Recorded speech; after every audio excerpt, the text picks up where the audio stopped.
Well, the boat, it's an Ovni 435 aluminium, basically 4x4 of the seas. It's wouldn't be the fastest. It wouldn't be the going to windward. She wouldn't be great at that. But it's a big, heavy, comfortable boat. And I know 43 foot seems a bit big for a single-handed person, but it's easy to maneuver, and it's got a bow thruster and stuff on it. So in harbour, it certainly helps to not hit anybody else, so that helps. But it's a nice big boat. What was your biggest challenge during the journey that you had to overcome? Biggest challenge? Well, that's a difficult one, because you've got so many challenges.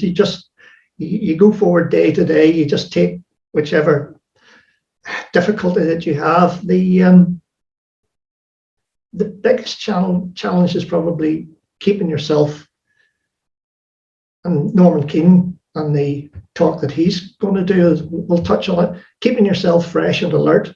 The human body is the weakest thing in the boat. The boat will get across the ocean, but you've got to drive it. And if you're not fit to drive it, point it in the right direction, get the sails set accordingly, you're in big trouble. So you need to make sure that you've got enough rest. I did a bit of research a couple of years back, before I did this on polyphasic sleeping, and you know that you must have a period of at least 2.5 hours constant uninterrupted sleep every day. Or maybe if you don't get it every day, but if you don't get that period of about 2.5 hours, at some stage during the 24-hour period, it'll build up, and then you end up hallucinating. And I've been there. I've seen the boys walking on the water, walking up the Irish Sea in a 4.7, because I got myself too tired. So the biggest challenge was make sure you look after yourself.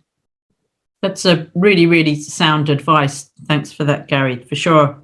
Because, of course, we're all thinking rigging and cooking and fixing. And at the end of the day, if you don't have your own health, you can't solve any of those problems. Oh, without a doubt, and you see people worrying about big weather and storms and fighting the elements and all that. Yeah, that's all well and good, but that's actually definitely not the hardest part. It's in all honesty, the hardest part I find, well, sailing, not just the journey, but the hardest part in sailing I find is the light winds. That is gut wrenching. When you're only doing 40 miles in a day. I mean, that is hard to live with, and the sails are battering themselves to pieces, and then there's not a damn thing you can do. You can footer with them, you can adjust them and try and get them to quiet down. But the mental aspect of light wind sailing, I find, is the hardest aspect of the sailing part of the journey. And would you say, when you say the mental aspect, it's an interesting viewpoint. Well, it's a fact, isn't it? Would you say, in your humble experience, it's the worry that causes that anguish, the worry of the impact and the worry of the time, or both? Well, probably not so much.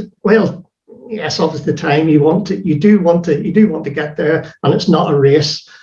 But it's not a race. But if you only do 40 miles in one day, and there's another 2,750 to go, for example, that you write that down in your logbook at the first thing in the morning. I mean, that is it's gut wrenching. It's without a doubt the hardest. I actually kept a logbook, obviously as you're required to do by law, but I also kept a spreadsheet. I'm a spreadsheet sort of freak. I love my spreadsheets, I love my facts and figures. So every day I would do on my spreadsheet, I would do the amount of miles traveled, the amount of water consumed, the amount of water generated, the amount of this, that, and the other, and it would the spreadsheet would automatically calculate my ETA based on my current speed. And then there would be another 2 or 3 lines in the box, which would calculate my ETA at every half a knot above that up until speed of 8 knots and things, and reading that spreadsheet in the mornings when you saw every day the ETA was getting further and further and further away. Like I started off, I had an ETA of something maybe June the 28th or something, June the 29th, and then 3 days later it was July the 2nd. Oh hell, bells! What am I doing here? And I was only 500-600 miles up the road. It was not easy. I love the way you say that. It was only 500 or 600 miles up the road. I love that. Looking at that ETA can be quite soul destroying, whether it's in a spreadsheet or on the GPS, for sure. Are you single-handed or single-armed when you bought the boat? Or no? I had the use of one arm, but this one, my left arm wasn't. There was no function on it. I used to carry it about in a sling, which in itself was a bit of a problem. I used to get into a bit of difficulty with that, getting tangled up in ropes, and it was an issue. But the boat didn't. When I first bought the boat, I suppose I was single-handed and I only had one working hand. But in all honesty, I didn't do a huge number of modifications to the boat because of my disability. By and large, it's a standard Ovni 435. The electric winch is very, very useful, and it certainly gives me a wee bit of help in that you're not constantly using your one. Like, I have to protect this arm because it's the only one I've got. So you try not to overuse it. You have a tendency to overuse it because you have to. So if you can press it, if you can just press the wee button and it does a bit of winching for you, that does make a difference. The other bits and pieces I would have done would ensure that all my reefing line comes back to the cockpit, so that I don't have to go to the mast very often. First reef, I'd have to go to the mast for the first reef, but first reef, it's not. You're only probably talking about 20 knots, so it's not a big issue. It's not, boat's not really dancing about too much at 20 knots. So that would have been modified, bringing everything back. Electric winch. I put a remote control. I put a remote control on the electric winch because one of the things I had to prepare for was the possibility I may need to go up the mast. So I put a remote control onto the electric halyard winch so that I could operate it from 15 meters up the stick, and that was one of the things that I checked that I was able to do when I was out in the Caribbean before I departed. And lucky enough, I didn't have to go up to the top of the mast at any stage during the journey, but I did have to go up a wee bit of the mast, not all the way up, but just a wee bit, because I got a jam on the mainsail track, on the main track, and I couldn't get the sail down. A wee screw had fallen out and jammed in the track, and the cars wouldn't come down past it. But I discovered that during a period of reasonably calm weather, so I was able to go up, use the electric winch to go up and free or bash out the screw out of the mast and get it operating again. So I had to use the electric winch for that. So, but by and large, not a huge number of modifications. Safety lines. I tried to put safety lines down the center of the cockpit, or not the center down the center line of the boat, and I ended up using 3 safety lines rather than, everybody uses the standard. What the hell do you call it? Jack stay along the from bow to stern and clips onto that. That's all well and good, and that'll keep you on the boat. But there's been a lot of situations where you're using your standard length of tether, and what is it, 6 foot long, 1.5 meters, maybe 5 foot or something. You'll still go over the side, and that's all right if you've got 2 hands to climb back on again. But if you're one hand, it's not just so easy. So I ended up running what the hell do you call it, a jackstay from the mast down to the centre of the main track, and had a tether permanently attached onto that. So I had a short tether on the cockpit, so I would come out of the cockpit on one tether, and you couldn't go over the side. It was long enough to reach the tether, which is attached to the cockpit hood. And then I would take the tether from the cockpit hood, hook that on, take the cockpit tether off, and put that down on a wee bit of Velcro on the cockpit. Then I would walk to the mast, do whatever I had, but that tether running down the centre line is short enough that you cannot go over the rail. And then I had another one going from the mast forward to the forestay, which is the same thing, which is short enough to reach the rail, but not long enough for me to go over the rail. If you got me? Sounds a wee bit complicated me explaining it, but so you've got three tethers on, just the one clicking onto the big long one that runs along the side deck. Sounds very clear. And did you have those stitched especially, or were they off the shelf? No, I made them myself. Yourself, so you knew what you were what you were relying on. Yes, relying on someone else's stitching. Well, I did, believe it or not, I did do testing on my splicing before I made them. When I was back home, I did a splicing on Dyneema, and then I put it onto a bottle jack and jacked it up to whatever it was, 10 tons, and that was good enough, So you've got the lines. You're not gonna end up falling overboard into the sea. If you fall, you'll be hanging off the side of the boat. No, it won't. You cannot go over the rail. Not at all. No. Wow. And did you find at some point that did restrict you at all, or you had full freedom? Yes. It is a wee bit more cumbersome in that, if you want to go to the bow, you're talking about two manoeuvres, you cockpit to the centre one, and then from centre to the mast, and then change onto if it was bad weather, that's what you would have to do. So it is a wee bit more cumbersome, but it's safer in the long run, to my mind. So again, it's interesting that everything that you're saying with regards to managing yourself and managing the boat, it's all coming back to plan A, plan B, plan C. Well, first of all, planning, plan A, plan B, plan C, and just taking your time and not being in a crazy rush so that you can actually process everything properly and not cut corners. Well, yeah, not cut corners, but basically thinking through every maneuver that you're going to be doing, because you don't have the benefit of somebody shouting man overboard and standing pointing, you point, and someone start the engine and somebody do this and somebody do that.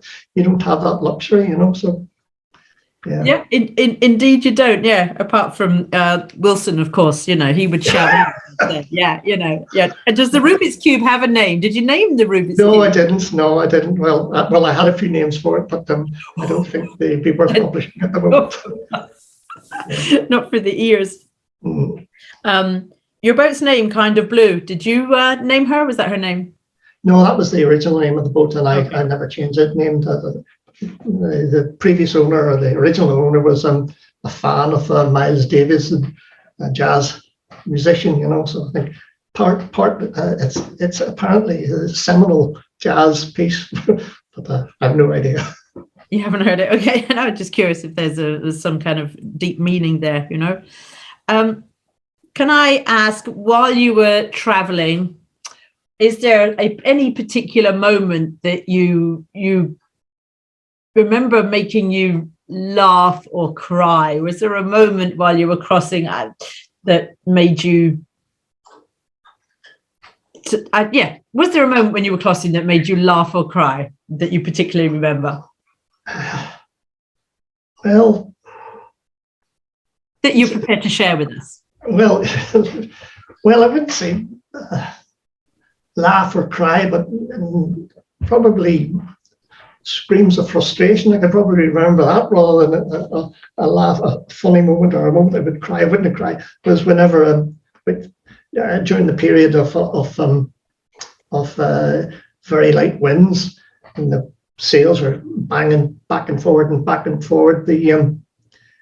I went out to check the main about 3 o'clock in the morning or whatever it was, just to make sure things were still in one piece. And I looked up, and 2 of my battens had slid way out, and they were out maybe, I don't know, 1.5 meters. The lower batten was out about 1.5 meters sticking out, and if the boat had, I know it had a preventer on it, but if the boat had a jibe, it could end up breaking my batten. So that was and probably, it's not exactly a showstopper, but I could have done without it. I said, and that's just typical. Probably the frustration of the light winds, and then 3 o'clock in the morning, I found out the battens are sticking out, and I'm going to lose them, I'm going to break them or something, and I had to drop them in and start working on this at 3 o'clock in the morning, and could have done without it, shall we say. So more frustration. And when you feel that low, you obviously felt a low that day, was there something on the boat that you went to pick yourself up again? I don't know, coffee or chocolates or jellies. I did notice a packet of Maynard's wine gums on the in the main saloon there. Yes. Well, what I did was, before I departed, I made myself up I don't know what you would call them, lucky bags or gift bags or something like that. And my wife did this on the way on the journey from east to west. So every Sunday I would have a lucky bag. Of course, I knew what was in it because I packed it myself. But on the first passage from the east to the west, we didn't know what was in the lucky bags. But I made myself a lucky bag, and I had a couple of wee nice things, like a packet of Maynards, for example. So every Sunday I opened up. Oh, I wonder what I've got here, And wine gums, brilliant, yeah. So probably just to break the boredom, try. You got to keep your spirits up the best you can, So that and the rum made a big difference. You're a massive inspiration to a lot of people, and we thank you for that. Who is your inspiration? Well, of course, we've all got the long time heroes of anybody who sails, whether it's Robin Knox Johnson or Larry and Lynn Pardy and Bernard Moitessier, and I mean Tristan Jones. I mean, we've all had those. Anyone who's cruised, we've all got those characters that we all love, But I probably my favourite at the moment, we all go through phases of my favourite at the moment would be Damien Seguin, who's the world champion on the 2.4 MRs, and he's just finished a couple of years back the last Vendée Globe, and he was doing very well. He finished the race, I don't know what position he got, about fourth or something, and he was right up the front, but he's the same as myself. He's lost his I think there's a birth defect as well. He's got no left arm. He still has a wee bit of motion up on his shoulder, so he can use one of these coffee grinder winches, which is albeit not pretty, but pretty effective, So these guys, people who are getting on with life, who are getting on with their enjoying sailing, likes of Damien Seguin, or Hannah Stoddle, current British Paralympian. She's the same. She's one arm. Dustin Reynolds, good friend, but I met him out in the Caribbean. He's just completed his solo circumnavigation, and he's lost his arm, same as myself. But he's been even more than this. He lost his bloody right leg as well. So he's a bit of an inspiration as well. So there's plenty of people out there with with disabilities and sailing on and surviving and getting on top of it. These people here are an inspiration to myself. Sure, we're all inspirations to each other at some point in life. We are indeed, absolutely. Now, one last question, which there are a lot of men and women watch people take great adventures and wonder, could they ever do that? Would their family allow them? And so, so a lot of people who say, how does he do it? How does he communicate with his family, keep in touch? What support did he need at home, or she, for those that have their families at home? What would you have any? I'll start again. Would you have any advice for someone planning to do offshore cruising sailing that have family at home? How can they get the family get the support they need, and that you can get the support that you would like from the family? Well, it's that's a difficult one, because every family is very different. I was lucky in that my wife is from a big family. I'm an only child, but she's from, I think there's 7 of them in her family, and that makes a big difference. So she had plenty of support from her own family, but I also got support from people that I used to sail with. Ken Curry, who's my sidekick within foil sailability, he was a great assistance to my wife when I was away. Making sure that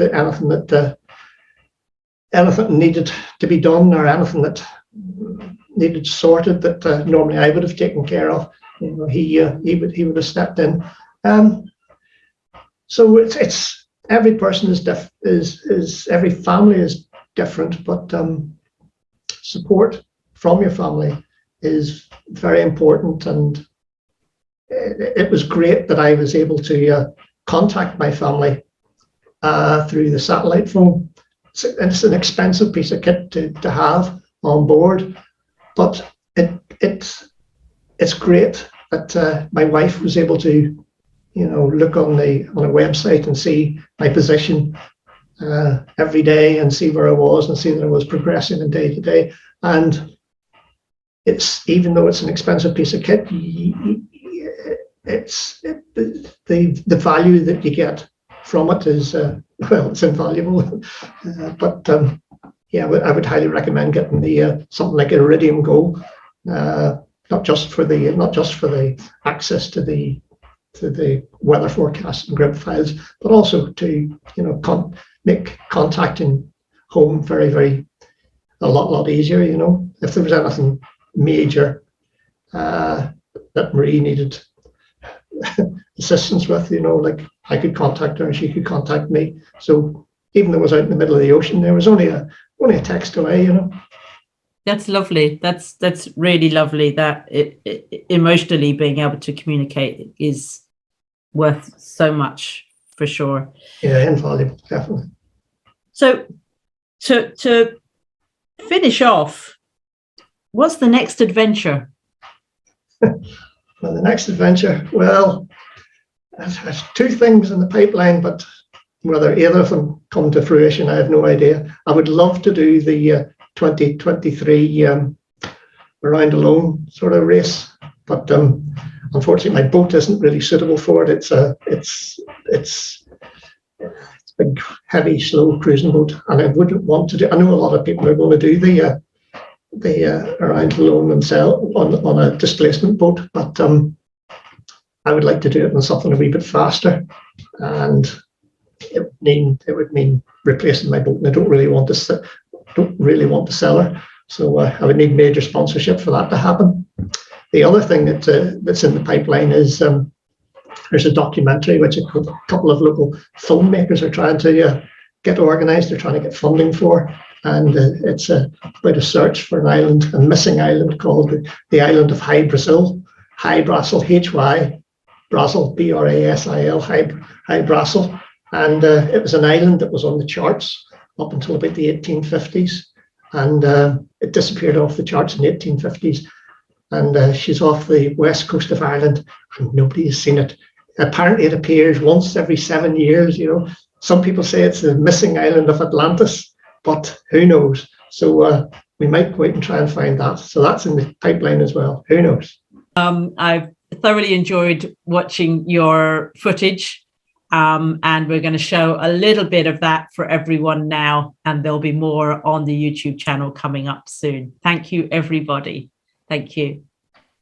Okay, Gail, thank you. Excellent. And I'm so pleased that you gave me this opportunity to come on and spin a yarn or two. Take it easy.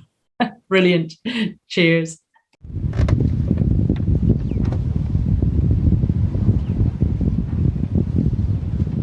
Okay, greetings from sunny St. Martin. I'm going to take up the RNLI challenge. Single-handed bowling in less than 10 seconds. There's 2 steps to this. Very simple. Step number 1, cut your arm off. Step number 2, do the bowling. Here we go. Hopefully less than 10 seconds.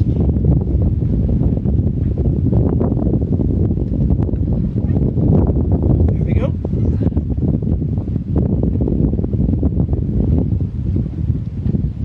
Bowling less than 10 seconds. Right, guys, I hope I don't need your services on the way home. Take it easy.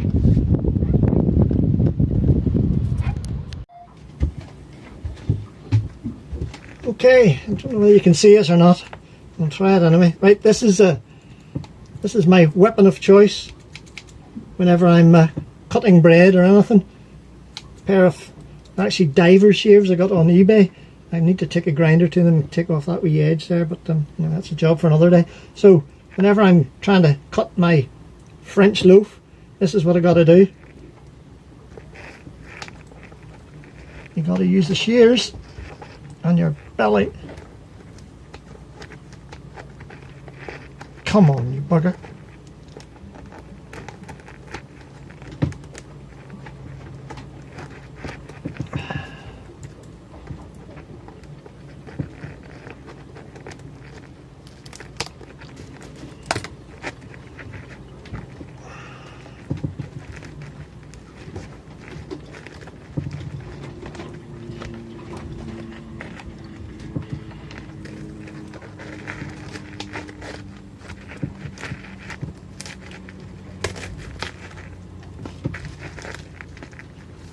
So there you go. That's how I get my bread opened. Sir, yeah, I can go ahead and start disconnecting. Okay. It's Wednesday the 1st of July. A couple of days to go. 280 miles to go, that's all. So we're nearly there. The unfortunate thing is this is the